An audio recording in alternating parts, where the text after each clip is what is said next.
¿Cómo avanza la agenda de seguridad? En las últimas horas, una reunión entre el presidente y varios parlamentarios de distintos sectores políticos también puede dar cuenta de eventuales nuevos avances. Vamos a estar conversando de esto, relaciones internacionales y otros temas junto al diputado del Partido Socialista, Tomás de Rementería. ¿Cómo está, diputado? Bienvenido, muy buenas tardes. Buenos días todavía. Hola Bárbara, encantado de estar contigo nuevamente acá en EMOL TV. Ya han sido varias veces y ha sido muy grato todas las veces y esperemos que podamos conversar a todos los temas noticiosos que hay en esta última semana. Siempre grato, nuevamente, como siempre, pues, diputado, ¿cómo está? Bueno, le pregunto de inmediato, ya a propósito de la reunión del presidente Gabriel Boric, de la noche en Cerro Castillo, ¿cómo ve eso? ¿Hay alguna esperanza de que se puedan hacer cosas distintas, nuevas, adicionales, más acuerdos en seguridad? Bueno, a mí me parece buena noticia que las comisiones de seguridad, tanto la Cámara como el Senado, se reúnan con el presidente. Hay que destacar que yo también quiero ser claro en eso. Muchos han dicho, yo creo que la crisis de seguridad no se soluciona con leyes, se soluciona con otras medidas. Y obviamente acá hemos avanzado y está bien, este es el gobierno que más leyes ha aprobado en materia de seguridad. También el gobierno que le ha tocado esa contingencia, tampoco quiero ser autocomplaciente, el gobierno que le ha tocado la mayor contingencia de seguridad que hemos tenido probablemente en los últimos 30 años. Entonces, obviamente, el tema que está en boga, pero obviamente acá hay medidas que van más allá de las propias leyes.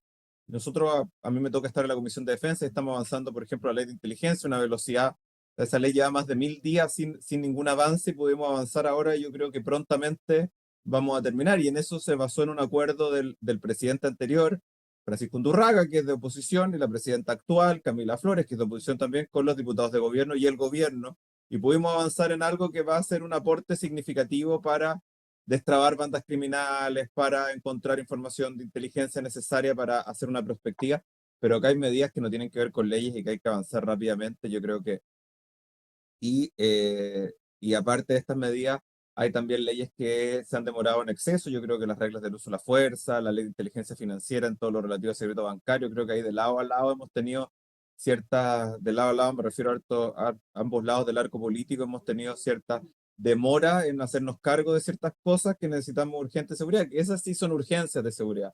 Aumentar penas, podemos aumentar todas las penas del Código Penal. De hecho, hay un proyecto que aumenta todas las penas, pero si no perseguimos el delito, si no pillamos a los malhechores, si no tenemos esa situación, si no el Ministerio Público busca, tiene las herramientas, las policías, podemos tener la ley más bonita del mundo, pero si no se condena a nadie con ella. Y ahora, en esa línea, ¿qué tanto más se puede ir avanzando o qué ha trabado esta agenda? Porque si uno compara el Fast Track legislativo uno versus el segundo, el mismo gobierno critica al Congreso que se han demorado más. ¿Por qué? Hay Bueno, proyectos o más sea, complejos. hay leyes más complejas. Por ejemplo, en el Fast Track 2, que me toca verlo de cerca, está la ley de inteligencia. La ley de inteligencia no la íbamos a sacar en una semana. Es una ley larguísima, compleja, que actualiza todo el sistema de inteligencia del Estado. En el Senado está la ley de crimen organizado, inteligencia financiera, leyes de una complejidad mayor a sacar una ley que aumenta ciertas penas, que eran las que estaban en el Fast Track 1, siendo bien honestos. O sea, tenemos que avanzar en temas que son complejos y en eso yo creo que muchas veces los políticos no somos honestos con la ciudadanía. Decimos, no, esto lo podemos solucionar en una, 2 semanas, o suspendemos una semana distrital y vamos a solucionar el problema de seguridad. El problema de seguridad es un problema que va a tomar tiempo, es un problema complejo, multifactorial, y hay que tomar medidas legislativas, medidas ejecutivas, medidas judiciales, la justicia también tiene que hacerse cargo de esto, pero yo creo que acá hay que hablar de cara a la ciudadanía. Me parece muy bien todas las reuniones que se hacen, me hace muy bien, creo que hace muy bien al país el liderazgo y la convicción con que ha tomado el presidente este tema. No son palabras mías, son palabras del general Yáñez, incluso de que ha sido el gobierno que más ha apoyado en términos materiales a Carabineros, pero creo que acá tenemos que ser honestos con la ciudadanía y decir que acá no hay una bala de plata, no hay una varita mágica y nadie va a solucionar esto. Y más ahora que venía en el auto ahora al Congreso y escuchaba comerciales de candidatos a alcalde y gobernadores regionales diciendo que ellos van a solucionar el problema de la seguridad cuando sabemos que no tienen las facultades para hacerlo. Entonces también creo que sería bueno que todos como clase política fuéramos honestos con la ciudadanía en este tema. Claro, pero como dice usted, ahí está la paradoja, porque los que son candidatos pueden prometer que van a hacer todo, tengan o no las atribuciones, no las tienen, mientras que los alcaldes se quejan porque no tienen atribuciones justamente y exigen que otros se hagan cargo del problema. ¿Le preocupa que aumenten las críticas de los alcaldes en la materia de seguridad? Y eso los que están en la calle, los que tienen la presión de O la sea, yo ciudadanía. hablo mucho con los alcaldes, por ejemplo, soy muy cercano al presidente de la Asociación Regional de Municipios de acá de Valparaíso, que es el alcalde con Compra y Ramírez. Con él he podido conversar este tema y obviamente falta un traspaso de facultades hacia los municipios.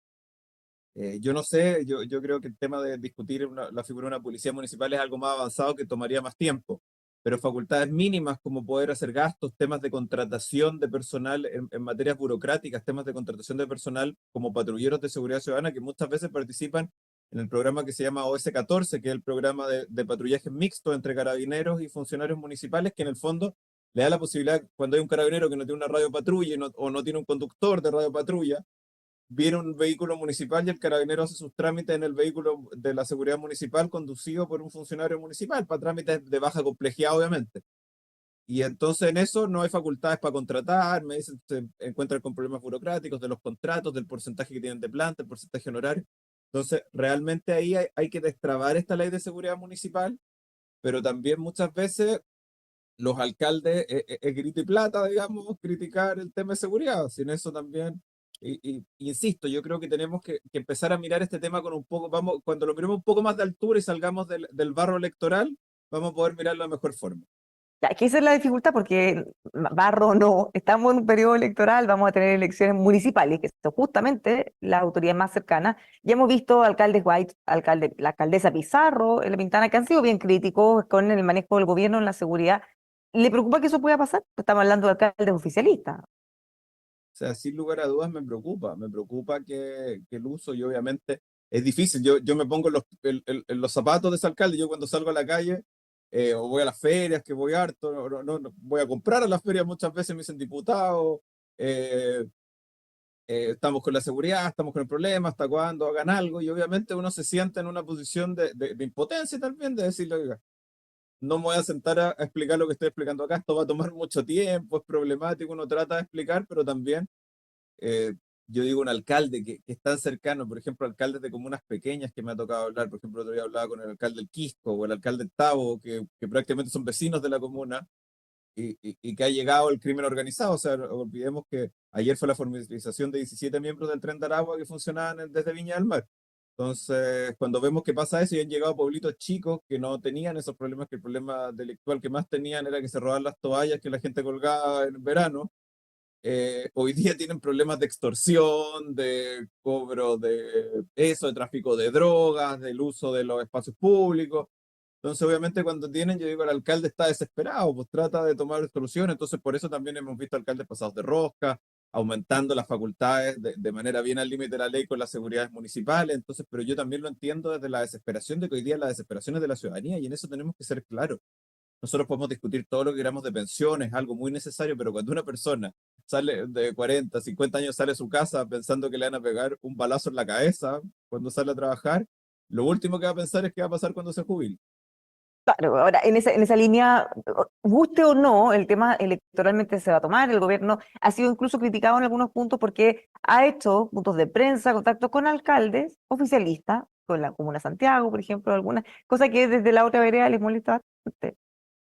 Totalmente, totalmente. Yo creo que en esto yo quiero contar la experiencia que hemos tenido en la Comisión de Defensa con la Ley de Inteligencia, donde finalmente la capacidad de ponernos de acuerdo y salir de un poco de la abstracción electoral, de la abstracción de pelear entre nosotros, ha llegado que llegamos con acuerdos, votamos. Hay diferencias, obviamente, hay cosas que no estamos de acuerdo, hay posiciones, está, en la Comisión de Defensa está la diputada Hertz y el diputado Kaiser, imagínense, de las posiciones que tenemos, pero muchas veces hemos llegado a acuerdos unánimes, hemos llegado avanzado en un tema, porque nos hemos dado cuenta que hay que salir de esto, de la discusión chica, y avanzar en este tema en particular, que es un tema importante. Ahora, vamos a ver qué pasa con eso. Como decíamos, agenda legislativa, estos proyectos complejos, ¿van a salir pronto? Ley de inteligencia, por ejemplo, reglas del uso de la fuerza son como las que más estamos mirando. Yo espero que antes de noviembre, octubre, tengamos ya despachados ambos proyectos. Diputados en temas internacionales, de parte de esa comisión también. ¿Cómo se Estamos sigue con unidos. Venezuela?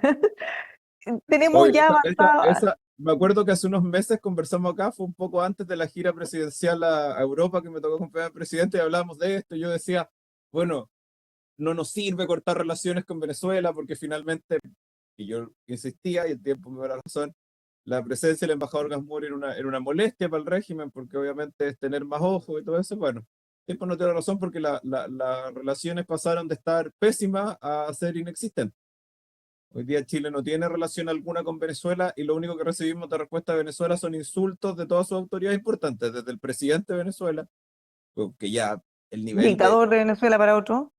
presidente, dictador, yo siempre he tenido esa discusión porque los dictadores generalmente se ponen la chapa de presidente, pero el presidente, dictador, gobernante autoritario, lo que quieran decirle, un tirano, eh, que es Nicolás Maduro, nos responde con insultos, mientras de multimillonarios a pelea, adelanta la Navidad, aprovecha de crear teorías conspirativas de que el presidente Boric en verdad es pinochetista y arma un ejército de, de venezolanos entrenados en Chile para ir a combatirlo, porque ese es el nivel de cosas, estamos entre adelantar la Navidad y eso. ¿Ha faltado un poco de fuerza desde el oficialismo para defender al presidente? Porque varios de esos insultos, que no están claros, algunos dirán viniendo de una dictadura no son relevantes, bueno, pero igual en el gobierno hay personas que siguen defendiendo el régimen de Maduro. Y Bueno, ante esos insultos tan duros contra el presidente, no han levantado mucho la voz, sí, casi pero nada. yo quiero destacar que, bueno, viene muy de cerca lo que voy a decir, pero yo quiero aclararlo, pero creo que en el Partido Comunista había voces disidentes a la visión, digamos, oficial, histórica, hegemónica, monolítica que tenían sobre el régimen de Maduro. Yo creo que ahora hay personas que le han llamado derechamente dictadura. No, no quiero, obviamente, esperan que diga la presidenta de la Cámara de Diputados y Diputadas, pero también el ministro Cataldo, el subsecretario Bajardo, la ministra Vallejo. Hay personas que han ido más allá en esto. Y creo que eso es una buena noticia, porque en el fondo se muestra que de a poco se está rompiendo esa hegemonía que ha costado, que también hay avances en la derecha con la dictadura de Chile, que muchos ya están reconociendo eso y ya diría que son incluso mayoritarios en algunos sectores como Evópoli. Creo que es una buena noticia y obviamente lo que yo hago un llamado y que lo he hecho todo el tiempo a los que son parte del gobierno y defienden todavía a Nicolás Maduro, es que se den cuenta que acá hay un presidente de la República que está siendo insultado, que es nuestro presidente, independiente si uno no es el presidente de Chile, el que tiene el manejo exclusivo constitucional de las relaciones diplomáticas, que ha tenido una posición firme que ha sido digna de admiración en el mundo. Eso fue uno de los primeros, incluso antes que los presidentes que por razones obvias uno piensa que Milei va a tener un problema con Maduro. Pero el presidente Boric fue el primero en decir que es transparente las actas, ha sido bastante claro y ha ido corriendo el cerco, ha tenido una actitud responsable de agotar las instancias de que se pronuncie el régimen, porque obviamente nosotros no queremos otro Juan Guaidó, que fue finalmente un problema. Teníamos un presidente encargado que en realidad no gobernaba ese país, tenían una serie de embajadores, una serie de problemas que finalmente terminó empoderando al régimen diciendo que esta era una intervención extranjera. Yo creo que el presidente ha sido bastante serio y yo lo que espero de todas las fuerzas políticas, y en especial del Partido Comunista, no voy a tener otras palabras distintas que eso, es que se alineen con nuestro presidente en un tema tan básico como la protección de la democracia. Nosotros sufrimos una dictadura.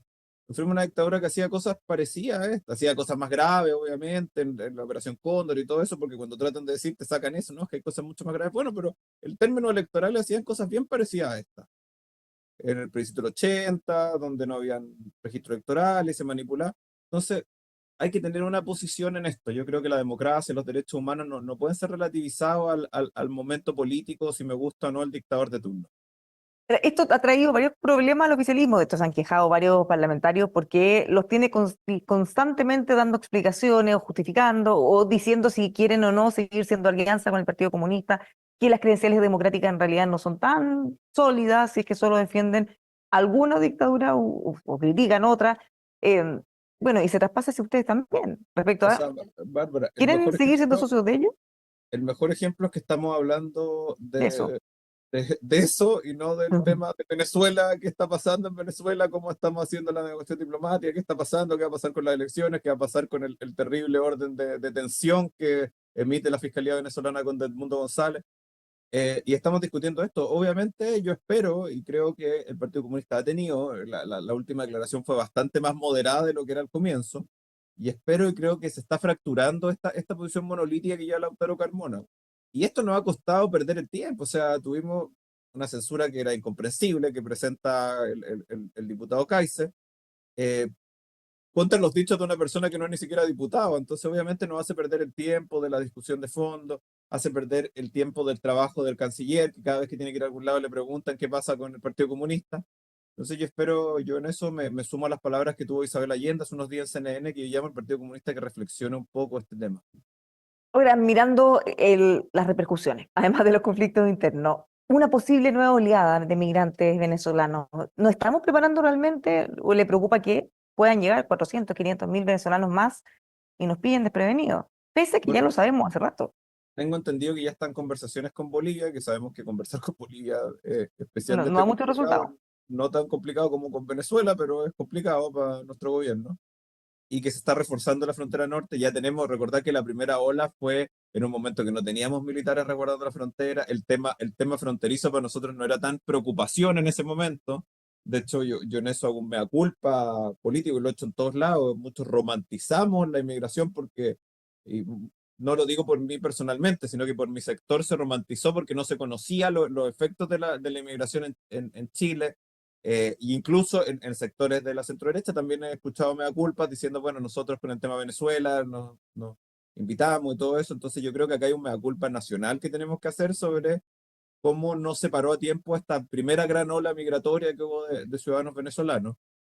Y hoy día lo que tenemos que hacer es ponernos, entonces yo sé que el ejército está trabajando, las policías en el control de la frontera, el servicio de migración no da abasto, un servicio que tenemos que reforzar, porque obviamente cuando vemos, mire la cantidad de órdenes de expulsión que tenemos, y tenemos otra situación complicada, tenemos una cantidad de órdenes de expulsión a Venezuela, donde no los reciben, entonces estamos en una situación, yo he hecho el otro día lo hice en una radio, y me valió algunas críticas, pero es algo que se usa en muchos países y se puede hacer con la ACNUR, que es tener campos eh, o sea, campamentos, espacios, infraestructura en la frontera donde entre, porque ¿cuál es el aliciente? La persona entra, inmediatamente la tiene que llevar a un gran centro urbano, por ejemplo, en el norte, Iquique, Arica, Antofagasta. Ya si entra en la sociedad, sale, conoce, después no tenemos dónde dejarlo, sale, empieza a hacer su vida y se acabó. En cambio, si esa persona cuando entra se le llevara directamente a la palabra campo es fea, pero campamento, instalación fronteriza, transitoria, eh, habría la gente cuando sale de Venezuela diría, si voy a Chile no me van a llevar a Antofagasta, no me van a llevar ahí, y ahí estoy a un viaje de Santiago, o de Valparaíso, o de Claro, se Concepción, le pierde la pista rápidamente. sino que acá voy a estar hasta que sepan quién soy. Primero, identificación biométrica, porque muchas veces entran personas y no sabemos ni siquiera quiénes son, y ahí se pierden. Y entonces ahí vamos a tener un espacio que puede ser. Entonces yo creo que esa, por ejemplo, es una política que podría aplicarse. ¿Por qué? Porque va a ser un aliciente para no venirse. Diputado, lo cambio de tema porque el día es 4 de septiembre, un día muy importante porque conmemoramos, no, se te recuerda o se sufre, depende de quien lo diga, lo que fue el aplastador triunfo del rechazo en el 4 de septiembre. ¿Qué le parece? ¿Se sacaron lecciones, aprendimos cosas? ¿Se ha cambiado respecto de lo que se buscaba o solo es una cosa de tiempo, como dicen algunos, que hay que esperar, no podíamos ir tan rápido? Bueno, yo he pensado harto en esto porque, bueno, yo hice campaña por el apruebo, lo tengo que decir. ¿Se arrepiente? Eh, no me arrepiento en sí por el tema de fondo. ¿Por qué? Porque hice campaña y lo dije en ese momento.